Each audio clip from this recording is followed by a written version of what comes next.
Good morning. It is such a great day to have synchronicity. I am so excited to introduce you to our next guest that is on the couch with us to talk to us about mental, emotional health and recovery.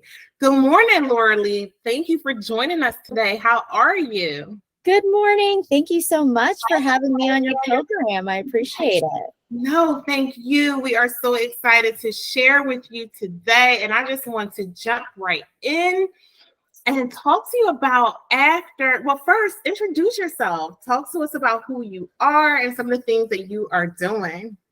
Well, like you said, I'm Lorilee. I have a podcast. It's called the Trauma Survivor Thrivers Podcast.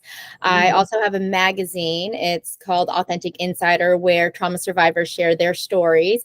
And we kind of curate these beautiful pages for these trauma survivors to share their stories written. So for folks who can't be on the podcast, it's a weekly podcast. So I can't fit everyone in. There's just so many people whose stories are just incredible and they need to be put out there into the world. And so that's what I have the magazine for. And I'm also currently working on a documentary about psychedelic assisted therapy and how it's helped me as a childhood sexual abuse survivor, veterans, people struggling with TBI, and people who are struggling with postpartum psychosis. Amazing stuff, right? And I'm so in love with trauma therapy and just recovering from trauma and educating individuals on how the brain responds after it has been exposed to trauma and chronic stress. So this is amazing work. So talk to us a little bit, Lorilee, and tell us, after an amazing career as a radio personality and a TV producer, reporter, anchor, all of these wonderful things that you have done in your life, what made you transition to create your podcast, A Trauma Survivor? And how did this podcast assist you on your personal journey? Well, there was a gap between when I was in news and when I decided to do the podcast. And I got out of news because of my own mental health. I had a mental health breakdown. I had, trigger warning. I had attempted suicide while I was working as a morning show anchor, and had to be taken to the ER by ambulance. And then eventually I was transferred to a psych ward, and I was they held me there for several days, and it really was just that lifestyle. It seems glamorous, you're on television, you have great clothes, which is really in your contract to have nice clothes. So I wasn't sleeping. I was a morning show anchor, so it was the time of like Ambien, and so doctors would just give you handfuls of samples. So it was just a lot. It was the whole environment was it was like a powder keg that was ready to explode. I wasn't sleeping. I wasn't eating well because even though it seems like a great time to a place to work and make money, salary was slim. Everyone wants to be a broadcast journalist, to be on television. And so they could pay very little. So, I would buy pizza and let it last the whole week. And that's how I ate. And so I wasn't eating healthy. I wasn't sleeping at all. It seemed like maybe a couple hours each day because of that lifestyle. And, it just happened where I just broke down, and it was really difficult. And I made that decision afterwards. Once I got out of the hospital, I finished out my contract, but I was like, I can't do this anymore. There was no way I was going to survive. It wasn't a sustainable lifestyle. So, I moved, I worked in PR, and I did freelancing here and there, and I was a guest booker. So I did a couple things. And then finally I worked as a freelancer, and I had this client who had a book coming out, and he was a childhood sexual abuse survivor also. At this point, I had buried my childhood sexual abuse way deep down, didn't know that it was going to affect me, or it was affecting me in any other way when it really was. And when he told me all of these symptoms, you could be a childhood sexual abuse survivor and crumble deep down inside. And so, when I was when I was taken to the hospital, when I was working in news, they diagnosed me bipolar. Truth is, I had post-traumatic stress disorder. Yeah. And so when I realized that, I actually, I stopped working with that client because I needed to take a step back. And I was like, okay, maybe I have post-traumatic stress disorder and not bipolar disorder. So I explored that for several months. I still couldn't say the words. I was sexually abused. I was sexually abused by my father, and I could not say those words out loud. I would go to my therapist. I was like, I think I experienced trauma. And they would ask me, well, what kind of trauma you want to talk about it? And I never wanted to talk. It's like every day I went in saying, I'm ready to talk about it. And I never was. Well, eventually it got the best of me. It was my last suicide attempt. In 2020, I broke down. I told my husband. We decided to put me in trauma, residential treatment center for trauma. There, I was basically afforded all these holistic ways to heal: somatic experiencing, EMDR, all of these things that I never knew existed. I thought you just go to therapy and, you'll be healed, but there were all these, and you're on medication. But all of these things helped set me on this path. And when I would talk about my own trauma, it was vicarious resilience. Other people would want to talk about their trauma, people who were afraid to. And so, a lot of things kind of led to the moment I decided to do the podcast, but that was initially it. And, being a journalist, I had the communicative skills to be able to do this and, interview people who I thought you could discuss things that weren't really mainstream as far as healing goes. And so that's kind of how the podcast was birthed. Wow, Lorilee, that story is amazing and exceptional. Can you talk a little bit about your resilience and how did you go from having that breakdown to going into therapy, to going into treatment, to being misdiagnosed, to understanding the diagnosis that you may have had, and just everything in between? How did you get through that? It was really difficult. Looking back, I'm like, I feel like I was lucky. I was surrounded by the right people who had the knowledge. And I think that's what really spurred me into doing the podcast, is because I want to talk about all the ways you can heal, and that you can, post-traumatic growth is a possibility that I didn't know existed. In the treatment center I went to, there was a sign that says, expect a miracle. And I was like, whatever. I was like, sure. But I literally left there thinking, this is a miracle. I am not the same person I was when I went in. And it really made me want to look into it more. Like, what can I do? They realized, they admit that I was misdiagnosed. So they took me off of all my bipolar medications. I weaned off of all of them while I was there. And they did put me on Zoloft to kind of take the edge off and to put the fires out. But it wasn't until I was lucky enough, when I started the podcast, I met someone who did psychedelic assisted therapy. And through psychedelic assisted therapy, I met a person and a therapist who did integrative work. And that's when everything really changed. That's when my healing went from like here to I don't recognize who I was. Wow. Yes, it was an incredible transition.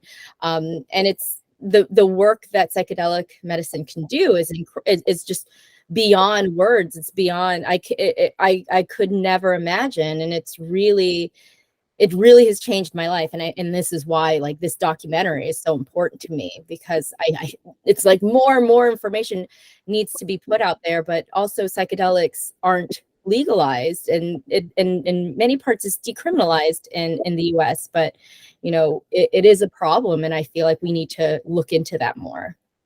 Simply phenomenal.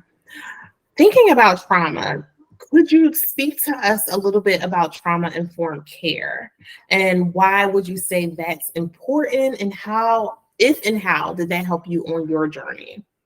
Well, the first treatment center I went to was trauma informed. It was a pleasant place to be. I felt safe in that environment. I never felt judged. I had to go to a step down program, which wasn't trauma informed. And it was drastically different. While I don't feel like I was mistreated, I heard, people who work there say things to clients like, I didn't know you were smart enough to go to college, right? There's, and that was very triggering. It set them back. That sets a person back in their healing. These are people whose self-worth they question daily. Once you experience trauma, there's a good chance that you deal with a lot of issues with self-worth and self-love, and you doubt yourself. And so when there's an outside voices also saying these things, it's very hard to keep, you're trying to claw out of the mud of what the things you already believe about yourself from these traumatic events. And so when people don't come to you with empathy and compassion, it's really hard. And I felt like being in an environment, if you've experienced trauma and you're in an environment where you need to heal, it can really set somebody back if someone is really judging you.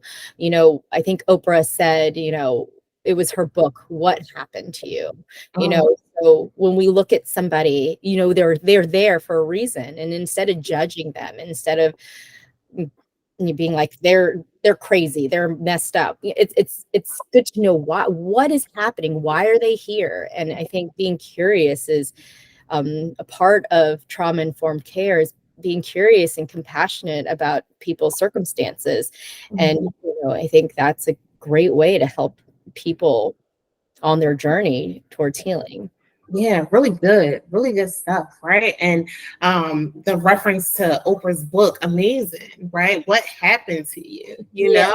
And really being able to take that approach that doesn't re-traumatize an individual, right, and let them know that you care about them as an individual. So I think that is really important. When we think about trauma, and just going back to something that you had said in the beginning of our interview about how when you went to the treatment facility and it was very holistic, and when we think about treating trauma, one of the things that I notice with treating patients that are recovering from trauma is that they tend sometimes the brain takes them away with disassociation, right? Mm-hmm. And for some people, this is really uncomfortable. They don't know where they go or where did the last 3 hours go. So one of the things that we practice, and when I was researching you a little bit, I seen some information on grounding. And could you talk to us a little bit about grounding and what that means to you and how it could be helpful with treating trauma? Well, the grounding exercises that I learned in at my treatment center, is part of the whole somatic experiencing education that they provide. And it really is trying to stay present, trying to activate all of your senses. What do you smell? What do you hear? What do you can you touch? And I remember being in treatment, and I started feeling overwhelmed, and they said, let's go outside, let's go for a walk. And we went out, and then they would ask me, what do you feel? What do you smell like on this walk? What do you really activate all those senses, because that's what's happening in the present. That is what's happening now. And if you can really touch down on what's happening now, because all the stresses we deal with, all the stresses are from past experiences, and our anxieties are us thinking about the future and not staying in the present. Because when you're present, you really you typically, I would say you'd be in a great situation. Like, I could sit here and be like, oh, I'm so stressed about this, but truly being here, I'm sitting and talking to you, and that is amazing. So I think grounding techniques and for me, like, yoga really helps me, because I actually have to think about balancing my body and being present and feeling like my muscles working, and going outside and putting your feet in the grass. It's all about feeling what's happening around you. And I think, I didn't I didn't think that being aware was so important. Before I went to treatment, I would literally, even when you could do yoga and there's the corpse pose where you're integrating all of your practice, I used to just literally sit there and be like, okay, what are the things I have to do today? I would never be present. I thought being present was a waste of time.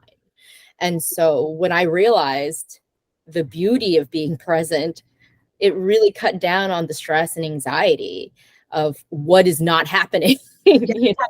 Yes. Oh my gosh, Lorilee, you described that perfectly. And I don't think individuals know how difficult it can be.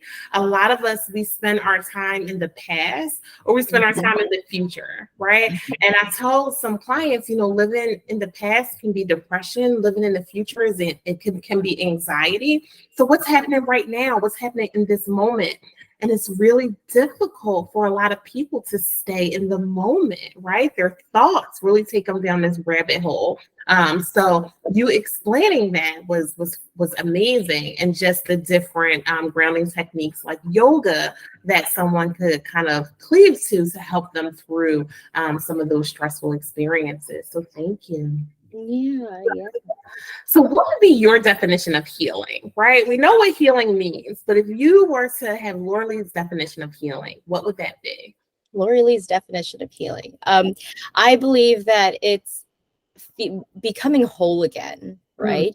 Becoming and being present and really being able, because the bad things still happen, bad things happen, good things happen, but it's being able to move through all of it. Because that's part of the human experience is to feel and to feel all of the emotions, and not feel trapped. I think someone mentioned this to me. It's about having choices, being able to choose to be happy, choose to let things go, choose to find solutions. I think that's really my definition of healing, because prior to my recovery, prior to residential treatment, I really I felt trapped all the time. And that's why I felt like suicide was really my exit, because I felt like I had no other choice. This was my life. There's no other way to be. And I think healing gives you choices, and really being able to move through the good times, move through the bad times, or really enjoy the good times. Because there was a point where I was like, what's happy? Like I had happy moments, but I wasn't happy. Yeah. That's another hard one, is defining happiness, right? Yeah. Asking a person to define happiness and what that means for them. And they can give you moments, right? Oh, I think I was happy on my birthday, right? But have a hard time wrapping their mind about defining what happiness means for them. So really good stuff. Good stuff. So Lorilee, in so many communities, silence is prevalent when we think about like traumatic instances, right? Especially in the BIPOC community. What is your thoughts on this? What would you say to that? I think it's very true. Growing up, like I said, I was dealing with a lot of emotional stress, and now I know it was from the abuse, but I didn't know it at the time. I knew something was wrong with me. And I remember going to my mother and being like, Mom, I really feel like I need to go to talk to someone, a therapist or something. And she was like, absolutely not. Like, no, this is, people are going to find out that you're crazy. That was really hard. And my first suicide attempt, trigger warning, again, my apologies. I remember I felt trapped. And I felt like, okay, if I take these pills and, maybe I'll be forced to go to a hospital and be forced to talk to somebody. But my parents' feelings of that were so strong that all they did was they just made sure I vomited, made sure that was it. And I was not allowed to go to the hospital. I was not allowed to see a doctor. I was not allowed to talk about it because it was going to embarrass the family. Wow. So it was, that was really hard for me. And really, I was really resentful, because I feel like I could have begun my healing well before, adulthood. And I think that's what's really scary. I think that's why we need more people of color talking about their experiences. Vicarious resilience is a thing, just as vicarious trauma is. If we see people who look like you, who look like me, who are talking about these things, then it's going to trickle down, and people are going to think it's okay. And for my documentary, I feel like it was important to me to put people of color in the documentary, because people are dealing with the war on drugs and all of that stuff, and they're afraid to try any of these other ways of healing. So I feel like putting people's stories out there, people of color who are willing to talk about it, is extremely, extremely important. And so, yes, I think it is a big problem, but I think that there's a way to work with it and fix it. Yeah, good stuff. And just thinking about how you were already understanding and knowing within yourself that something was not right, but then having the additional stress of, well, if we seek help, we're going to embarrass the family, and having to carry that responsibility is just, something that I cannot fathom, but is something that so many individuals struggle with, right? Because it's we don't talk about this, right? If we don't talk about it, it does not exist for us. Exactly. Or in some communities, it's, well, you just take it to the altar, right? And just allow that to heal you, and never really identifying the source of what's happening, and connecting a loved one to the supports that they need. So just imagining some of the things that you had to struggle with is just, heart-wrenching. So thank you for sharing that. Definitely. So working with survivors of trauma, what are some of the things that you have learned? Well, going into treatment, I learned a lot of things that I never knew existed.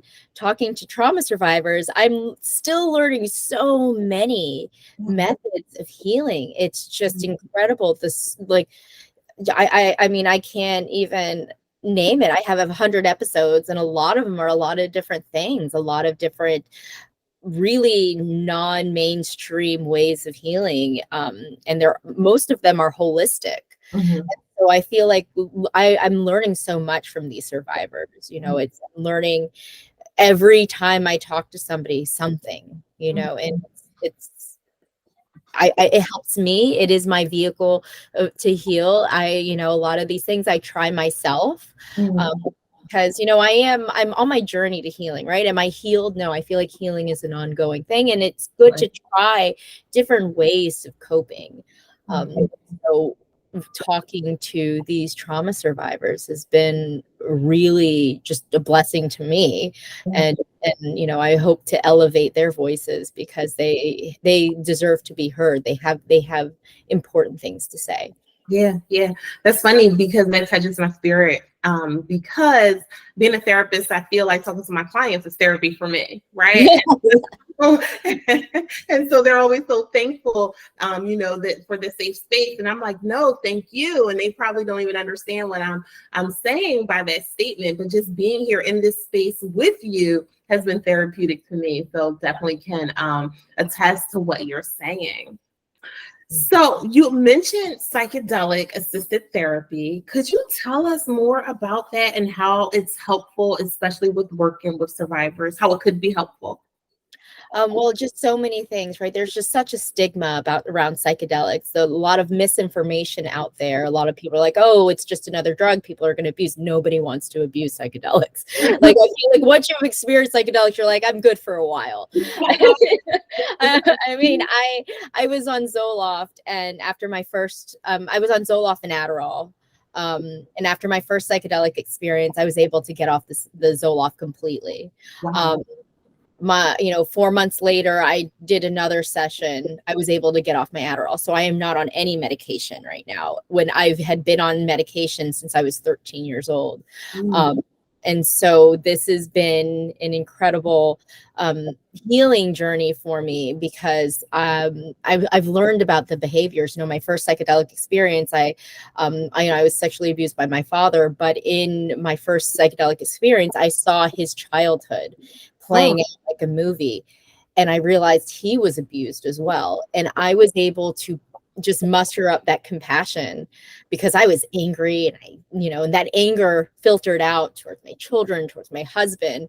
But after that first experience, when I was like, that's why, I was always like, my dad should have known better.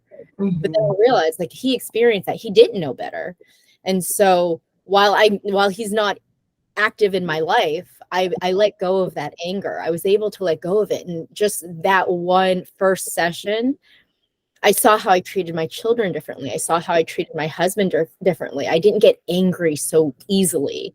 I wasn't so reactive. I didn't hold this like ball of anger that just had kept growing since I was a child. And so for the brain, I feel like it makes your brain malleable enough to create new neural pathways. So yes, you can take the drug, but you're just taking a drug if it's not combined with integrative therapy. Okay. So because the integration is the important part, right? Learning from the experience, creating new habits is what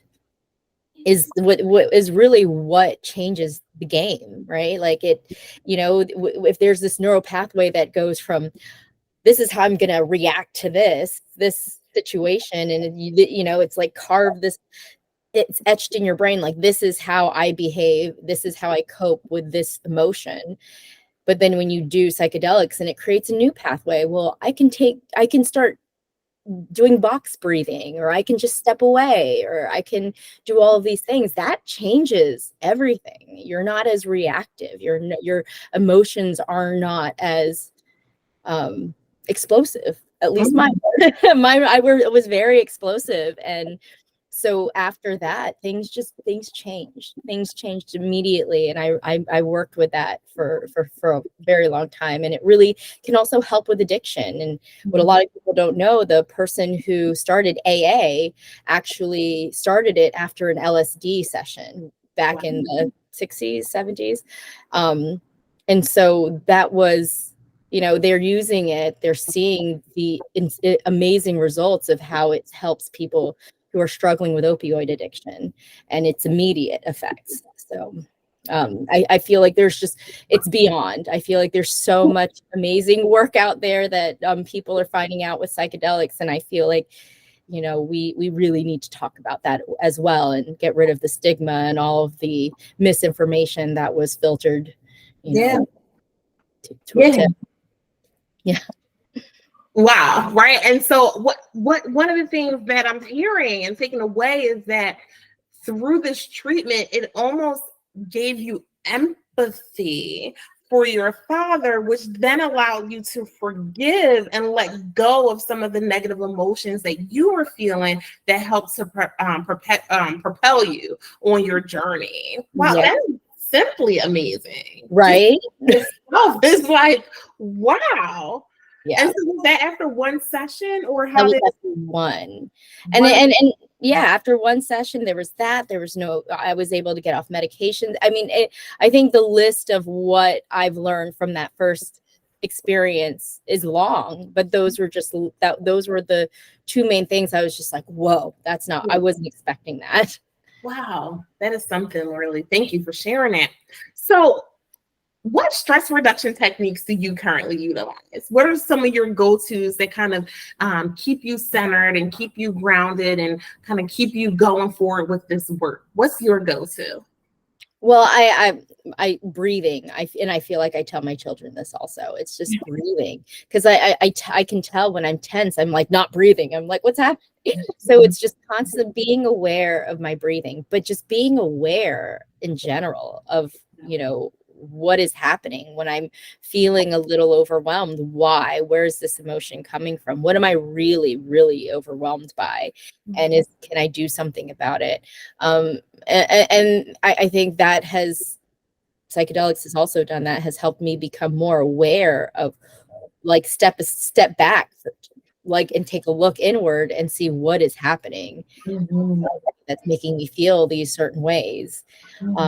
But it's maintaining self-care too. It's doing yoga, it's exercising, it's eating healthy, it's drinking water, it's sleeping. It's a healthy sleep hygiene. It's being able to maintain that will help when things don't go as well as you'd like it to. It doesn't fix everything, but it helps. It helps you manage with the everything. With the everything, and seeing a therapist. Yes, I love it. This has been amazing. So tell us, what else would you like to share? Tell us how we can get a hold of the magazine. When can we see the documentary? What are some of the things some of the takeaways that you would like us to have? Well, Trauma Survivor Thriver, we wrapped up our 100th episode a few weeks ago, but we start back up in the fall. Authentic Insider, actually, the magazine comes out every Thursday at the last Thursday of every month, or the first of the month. And so Authentic Insider, July's issue is out now. And so if you want to go check those out, it's at traumasurvivorthriver.com, traumasurvivorthriver.com. I'm still working on the documentary, but you can see the proof of concept on my YouTube channel, and you can also find that at traumasurvivorthriver.com. So I'd love for you to check out the magazine, love for you to check out the podcast, and check out the proof of concept. I'd also like feedback too. Yes. I will make sure that all of that information is pinned right under your video. Lorilee, this has been amazing. I am so humble and so thankful that you took some time this morning to have some tea with us and to give us some insight about surviving trauma, some different techniques that have worked for you, and more than that, sharing your story and being open with us. So thank you so much. Until next time, my wish for you, my goal for you is to continue to be brave, be magical, and above all else, continue to be well. Take care. Thank you. Take care.